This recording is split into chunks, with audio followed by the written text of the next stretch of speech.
Hi, I am Sophia. Welcome to True Payback, where story hits different. Hit subscribe. Let's dive in. My name is Sophia Martinez and I'm 31 years old. The courthouse hallway smelled like old wood and recycled air. My sister Elena sat 15 feet away with her attorney, her husband Marcus whispering encouragement. She didn't know I could hear every word. "The judge will see through her lies," Elena said confidently. "We have documentation. Witness statements. Everything." Marcus nodded. "Your mom's testimony alone will seal it." I kept my eyes on my phone, scrolling through emails like I didn't have a care in the world. Like I wasn't about to lose everything I'd built. Like my entire family wasn't trying to take $2.8 million from me in a lawsuit that had already cost me 6 months of sleep. The courtroom doors opened. "Martinez versus Martinez," the bailiff called. Elena stood first, smoothing her designer dress. She'd always been beautiful. The golden child, the successful entrepreneur, the one my parents proudly introduced at parties. I followed behind in my simple black pantsuit from 3 years ago, carrying a worn leather briefcase that had seen better days. My mother was already seated in the gallery, along with my father, my uncle Roberto, and my aunt Carmen. A show of family solidarity. Against me. The lawsuit was simple on paper. Elena claimed I had stolen $2.8 million from our grandmother's estate after her death 2 years ago. That I'd manipulated an elderly woman in her final months, changed account access, and diverted funds that should have been split equally among all grandchildren. The truth was more complicated. But I'd learned something over the years. The truth doesn't matter until you have the power to make people listen. I grew up invisible in the Martinez family. Not unloved exactly. Just overlooked. Elena was 6 years older, beautiful, charismatic, the natural center of attention. He got her MBA from Stanford. Started her first company at 26. Made our parents proud in ways I never could. I was the quiet one. The bookish one. The one who preferred coding to cocktail parties. I went to state school on scholarships while Elena got a trust fund for her Ivy League education. I worked 3 jobs through college while she networked at country clubs. "Sophia's just not as ambitious," my mother would explain to relatives. "Some people are meant to work for others." I graduated with a degree in computer science and got a job at a mid-sized tech company. Decent salary. Decent benefits. Nothing impressive to discuss at family dinners. Elena, meanwhile, launched her second startup, Martinez Tech Solutions, a cybersecurity consulting firm that landed contracts with small businesses across the Southwest. She was successful. Genuinely successful. And I was happy for her. What I didn't tell anyone was what I did after my 9-to-5 job ended. The side projects. The freelance contracts. The government proposal I'd spent 18 months developing. The security clearance applications. The late nights building something they'd never understand even if I tried to explain. By the time I was 25, I had my own government contracting company. Nothing flashy. Nothing Elena's clients would ever hear about. Just specialized cybersecurity work for federal agencies that couldn't be discussed at dinner parties. The contracts were substantial. $800,000 the first year. $2.1 million the second. By year 3 I'd cleared $4.5 million in revenue with 70% profit margins. I drove the same Honda Civic. Lived in the same one-bedroom apartment. Wore the same clothes. My family assumed I was still grinding away at my corporate job. Probably making $75,000 a year if I was lucky. I never corrected them. Then came my grandmother. Abuela Rosa was 91 when she had her first stroke. My mother organized the family schedule. Elena would visit Tuesdays, I'd take Thursdays, rotating through grandchildren and great-grandchildren like a corporate duty roster. But I started showing up other days too. Wednesdays. Saturdays. Sunday mornings before anyone else arrived. Not because I had to. Because Abuela Rosa actually talked to me. Really talked. "You're different from your sister," she said one afternoon while I helped her with physical therapy exercises. "Elena talks. You listen. Elena has more interesting things to say. Elena has more need to be heard," Abuela corrected. "You already know who you are." Over those months, I told her things I'd never told anyone. About my company. About the federal contracts. About the life I'd built in silence while my family watched Elena shine. "Why don't you tell them?" she asked. "Because the moment I do, everything changes. They'll want things. Advice. Money. Investment opportunities. Right now I'm just Sophia. The boring one. The safe one. The one they don't have to think about. Wallace squeezed my hand. Sometimes the most powerful position is the one nobody's watching. 3 months before she died, Abuela Rosa changed her will. I didn't ask her to. Didn't even know until her attorney called me afterward. She left me $2.8 million. Nearly her entire estate. Elena and the other grandchildren got $50,000 each. The letter she left was simple. Sophia built something real without asking for help. The others only know how to spend what they didn't earn. This money goes to the one who doesn't need it, because she's the only one who'll use it wisely. The family exploded. The funeral was barely over when Elena cornered me in my parents' kitchen. You manipulated her, she said flatly. You spent all that time there filling her head with lies about the rest of us. I spent time with her because I wanted to. You spent time with her because you knew she had money. My mother appeared in the doorway. Elena, not now. When then? Elena's voice rose. Sophia stole almost $3 million from this family. From Abuela's grandchildren. From her great-grandchildren. We all should have received equal shares. The will was clear, I said quietly. The will was written by someone you manipulated while she was dying. That was the moment I should have told them. Should have explained that $2.8 million was less than I'd earned in a single year. That Abuela Rosa's money was sitting in an account I hadn't even touched because I didn't need it. But I didn't. Because somewhere deep down I wanted to see how far they'd go. What my family didn't know was that in the 2 years since Abuela's death, my company had exploded. I'd won a $12 million contract with the Department of Defense. Another $8 million with the State Department. My team had grown from 8 employees to 43. We'd moved from a co-working space to actual offices downtown. I'd been interviewed for Forbes 30 Under 30 in enterprise technology, but declined because I didn't want the publicity. My annual income was now in the 7 figures. The $2.8 million from Abuela sat untouched in a trust account, gaining interest because I genuinely didn't need it. But my family still thought I worked my corporate job. Still thought I made $75,000 a year. Still saw me as the invisible sister who got lucky with an inheritance. Elena's company, Martinez Tech Solutions, was doing well too. She'd landed several major clients. Expanded to 3 states. She talked about the growth constantly at family dinners.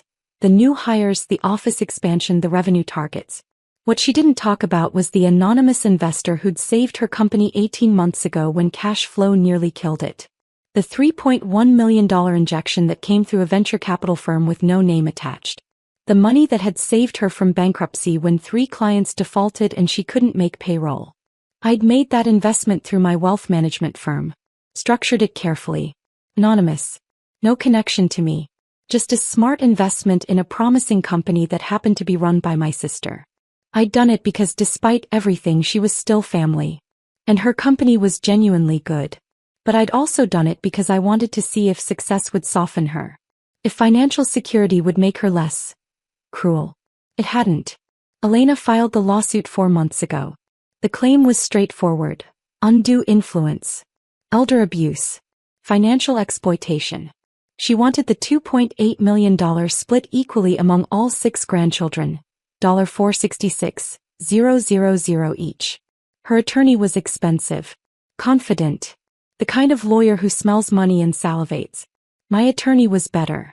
Marcus Chen was 61 years old, looked like somebody's gentle grandfather, and had a success rate that made opposing counsel nervous. He'd handled estate litigation for 30 years. When I walked into his office with Abuela's original will, her medical records, and a timeline of every family member's visits over her final 18 months, he smiled. They don't have a case, he said. But they'll make noise anyway. I know. The question is, do you want to just win or do you want to win decisively? I thought about that. About Elena's cruelty. About my mother's dismissiveness.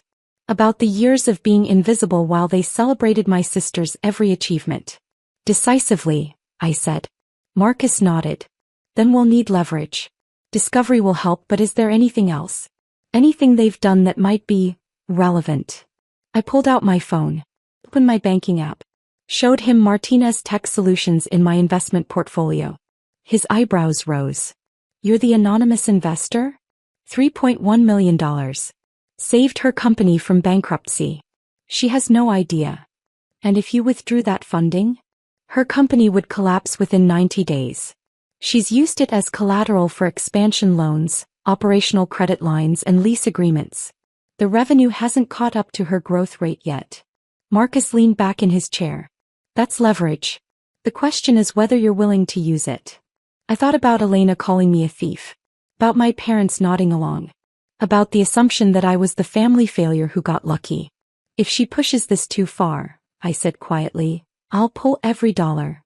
Judge Patricia Winters was 58, sharp-eyed, and had a reputation for not tolerating bullshit. The courtroom was small, just family law, not criminal. But it felt massive as we took our seats. Elena sat at the plaintiff's table with her attorney, Jonathan Price. He looked exactly like his billing rate suggested, $6.50 an hour worth of confidence and expensive suit. I sat next to Marcus, my worn briefcase on the table, looking like exactly what they thought I was. The unsuccessful sister who'd gotten lucky. All rise, the bailiff intoned. Judge Winters entered, settled behind her bench, and surveyed both parties. Martinez versus Martinez. This is an action to set aside certain provisions of Rosa Martinez's last will and testament, alleging undue influence. Mr. Price, you may begin. Jonathan Price stood smoothly. Your Honor, this case is straightforward. The defendant, Sophia Martinez, systematically isolated the deceased from her family during her final months, manipulated an elderly woman suffering from declining cognitive function, and orchestrated changes to her will that diverted nearly $3 million away from 6 grandchildren and toward herself exclusively. He laid it out beautifully. The timeline of my visits. The change in the will 3 months before Abuela's death. The dramatic discrepancy in distributions. The medical records showing Abuela's stroke. We will demonstrate through witness testimony that Sophia Martinez engaged in a calculated campaign of elder abuse and financial exploitation, he concluded. And we ask this court to void the relevant provisions and restore equal distribution as existed in prior versions of the will. Judge Winters looked at Marcus. Response. Marcus stood slowly like it pained him. Your Honor, the plaintiff's case relies on speculation and hurt feelings, not evidence. Rosa Martinez was of sound mind when she made her final decisions. She was examined by 3 separate physicians in the months before the will was changed, all of whom documented normal cognitive function. She met with her attorney privately without the defendant present to make these changes. And she left a letter explaining her reasoning. A letter will be entering into evidence. He sat down. Jonathan Price called his first witness, Elena. She took the stand in her designer dress, confident and poised. Answered every question perfectly. Described how close she'd been with Abuela, how shocked she'd been by the will, how unusual it was for Sophia to spend so much time visiting. Can you describe the defendant's relationship with your grandmother prior to her illness? Price asked. Distant, Elena said. Sophia barely visited. Maybe birthdays and major holidays. But the moment Abuela had her stroke, suddenly Sophia was there constantly. And did this seem unusual to you? Very. It felt calculated. Objection, Marcus said mildly. Speculation. Sustained, Judge Winters said. Ms. Martinez, please stick to facts. Elena nodded. Sophia started visiting multiple times per week. She'd stay for hours. And Abuela started changing. Pulling away from the rest of us. In what way? She stopped asking about my business. Stopped being proud of my accomplishments. Started making comments about how not everyone needs to be flashy, and real success is quiet. It felt like Sophia was poisoning her against us. Price entered into evidence. Visitor logs from the care facility showing my frequent visits compared to Elena's scheduled Tuesday appearances. Financial records showing the magnitude of my inheritance versus the others. Then he called my mother. Maria Martinez took the stand looking wounded. She testified about how close she'd been with her mother-in-law, how shocked she was by the will, how hurt the entire family felt. Did Sophia ever discuss financial matters with Rosa? Price asked. Not that I heard. But she was alone with her so much. We'll never know what was said. And in your opinion, Was your mother-in-law capable of making such significant financial decisions in her final months? She was declining. The stroke affected her. She wasn't herself. Marcus's cross-examination was gentle but devastating. Mrs. Martinez, how often did you visit Rosa in her final 6 months? Weekly. Sometimes twice a week. And the medical records show she passed her cognitive assessments in month 3, month 4, and month 5 after the stroke. Were you present for those assessments? Pause. No. Did you ever request to meet with her physicians? No, I trusted Elena was handling. So you delegated medical oversight to your daughter while Sophia was simply visiting? Yes. No further questions. Price rested his case at 3 p.m. Judge Winters called a 15-minute recess. Elena was confident in the hallway. I heard her tell Marcus, her husband, "We've got this." Her lawyer barely fought back. I checked my phone. Opened my encrypted messaging app. Typed 3 words to my wealth manager. Execute withdrawal protocol. The response came instantly. Confirmed. 48-hour notice initiating now. Full withdrawal in 72 hours. I slipped my phone back into my pocket. When court reconvened, Marcus stood. Your Honor, the defense calls Sophia Martinez. I walked to the witness stand, was sworn in, sat down. Looked at Elena across the courtroom. She watched me with barely concealed contempt. Marcus smiled gently. Ms. Martinez, can you describe your relationship with your grandmother? We were close. She raised me in many ways. My parents both worked multiple jobs when I was young. Abuela Rosa taught me to code, actually. She was a telephone operator in the 60s and was fascinated by technology. And when she had her stroke, why did you increase your visits? Because she was alone. Elena came Tuesdays. Mom came Wednesdays. But the other 5 days, she sat in that facility with no family. I started coming because no one else would. Did you discuss her finances? Sometimes. She asked about my work. I told her about it. And what is your work, Ms. Martinez? This was it. The moment where everything changed. I'm the founder and CEO of Sentinel Systems, a cybersecurity contracting firm. We specialize in federal government contracts. Last year we earned $24.3 million in revenue. The courtroom went silent. Elena's face went white. Could you repeat that? Price said, standing. Marcus turned. The defendant's annual revenue last year was $24.3 million. This year we're on track for $31 million. He entered into evidence. My corporate filings. My federal contracts. My tax returns. Forbes article drafts I declined to publish. Letters from the Department of Defense, the State Department, Homeland Security. Judge Winters leaned forward. Ms. Martinez, you're telling this court you earn more in a month than the inheritance in question? Yes, Your Honor. The $2.8 million from my grandmother is currently in an untouched trust account. I haven't spent $1 of it. Marcus continued.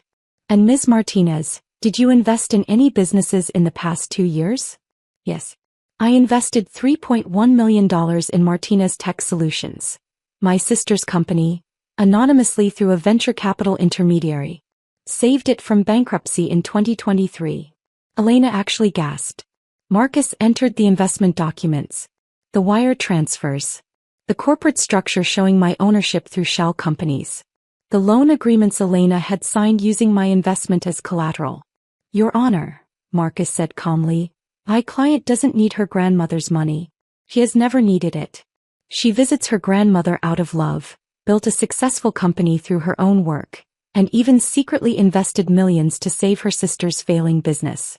The plaintiff's case isn't about undue influence, it's about jealousy. He sat down. Price looked panicked. Your Honor, this is highly irregular. It's called evidence, Counselor, Judge Winters said dryly. Do you have any rebuttal? Price called Elena for redirect. She took the stand looking shaken. You didn't know about Sophia's company? He asked. No. She never told any of us. Why do you think that is? Objection, Marcus said. Speculation. Sustained. Price tried different angles. Each one fell apart. Finally, he said, no further questions. Judge Winters looked at me. Ms. Martinez, why didn't you tell your family about your success? I met her eyes. Because I wanted to see who they'd be when they thought I had nothing to offer them. And I learned everything I needed to know. Judge Winters didn't even take a recess to deliberate. I've heard enough, she said. The plaintiff's case is without merit. Rosa Martinez was of sound mind, made her decisions with legal counsel, and had every right to distribute her assets as she saw fit. The evidence clearly shows the defendant built a successful career independently and needed no inheritance. She looked at Elena. Ms. Martinez, your lawsuit appears to be motivated by bitterness rather than legitimate legal grievance. You alleged elder abuse without evidence. You claimed your sister was unsuccessful when she's actually extraordinarily successful. And you sued her while she was secretly your largest investor. She turned to Price. Mr. Price, you failed to conduct basic due diligence. A simple background check would have revealed your client's sister's business success. This case should never have been filed. Her gavel hit the bench. Case dismissed. Plaintiff to pay defendant's legal fees. And I'm awarding an additional $50,000 in sanctions for bringing a frivolous lawsuit motivated by family drama rather than legal merit. The gavel fell again. I stood slowly, gathered my briefcase. Marcus squeezed my shoulder. Nicely done. In the hallway, Elena was crying. My mother looked shocked. My father stood frozen. Elena found her voice first. You let me sue you. You could have told us. I did tell you, I said quietly. I told you I didn't manipulate Abuela. I told you the will was legitimate. You chose not to believe me. But the investment, my company, you can't. I checked my phone. The withdrawal notice was filed during the recess. 72 hours from now, $3.1 million will be removed from Martinez Tech Solutions. Your operational credit lines will default. Your expansion loans will be called. Your lease agreements will require new collateral. Her face went from red to white. Sophia, please. You called me a thief, I said. In court. In front of a judge. After I saved your company. After I kept my success quiet so you could shine. After years of being invisible while you were celebrated. I walked past her toward the exit. Sophia, my mother called. We're family. I turned back. Yes, we are. Which is why I invested $3 million to save Elena's company even though you've never once asked about mine. Which is why I visited Abuela every day while you visited weekly. Which is why I stayed quiet while you called me a failure. I pushed open the door. The late afternoon sun was bright. But family goes both ways, I said. And you taught me I can't trust any of you with the truth. My phone started ringing at 6 a.m. the next morning. Elena, please. We can fix this. I'm sorry. I didn't answer. Marcus, her husband, Sophia, her company will collapse. She has employees. Families depending on this. I didn't answer. My mother, you're punishing your sister for being hurt. This isn't like you. I answered that one. Mom, she sued me for nearly $3 million. He called me a thief and an abuser. And the entire family supported her. This isn't punishment, it's consequences. You're being cruel. No, I said. I'm being quiet. Like always. You're just noticing it now. I hung up. The withdrawal processed over 72 hours. $3.1 million removed from Martinez Tech Solutions accounts. Her bank called her within hours. The loans secured by that investment were now under-collateralized. They wanted new guarantees or immediate repayment. Her landlord called. The commercial lease required a certain asset threshold. She no longer met it. Her largest client called. They'd heard about the withdrawal through industry contacts and wanted to renegotiate terms. Her company didn't collapse immediately. But it began hemorrhaging. Employees left. Clients became nervous. The expansion she'd planned stopped dead. Within 30 days, Martinez Tech Solutions laid off 15 people. Within 60 days, they'd closed 2 of 3 locations. Elena called me once more. I answered. I'm sorry, she said. I was wrong. About everything. I was jealous. I was cruel. You were honest, I said. You showed me exactly who you are when you think someone's beneath you. Thank you for that clarity. What can I do to fix this? Build your company yourself. Like I did. Without my money. Without the safety net you didn't know you had. Prove you can succeed because you're genuinely good at what you do, Not because your invisible sister is secretly keeping you afloat. And if I can't? Then you'll learn what failure feels like. Like I was supposed to feel when you all dismissed me. When you called me a thief. When you sued me for money I didn't even need. There was a long silence. I'm your sister, Elena whispered. Yes, I said. And maybe one day that will mean something again. But not today. Today you get to be exactly as successful as your work deserves. No secret investor. No family safety net. Just you. I hung up. I'm sitting in my office. The real one in the building downtown with 43 employees and a federal contract pipeline worth $67 million. My assistant just brought me coffee. My CTO is presenting our proposal for a new homeland security project worth $15 million. My phone buzzes. A text from Elena. We landed the Morrison account. $400,000. Built the pitch myself. Thought you should know. I smile. Text back. Proud of you. Because I am. She's rebuilding. Smaller. Humbler. But actually building. My mother texts sometimes. Asks how I'm doing. I answer politely. We meet for coffee once a month now. She asks about my business. Actually listens when I explain it. My father sent me an email last week. I'm sorry we didn't see you. Really see you. I'm sorry it took a lawsuit to open my eyes. I haven't responded yet. I might. Eventually. But here's what I learned. Invisibility is only painful when you think you need to be seen. Once you realize you don't, that your worth isn't determined by your family's recognition, it becomes power. They thought I was nothing. I built an empire. They thought I needed their approval. I built without it. They thought they could take from me. I showed them I'd been giving all along. Now they know exactly who I am. The invisible sister. The quiet one. The one who built a $31 million company while they argued over a $2.8 million inheritance. The one who saved her sister's company, withdrew her support when betrayed and walked away without looking back. I don't need their validation anymore. I never did. I just needed to prove it to myself. Mission accomplished.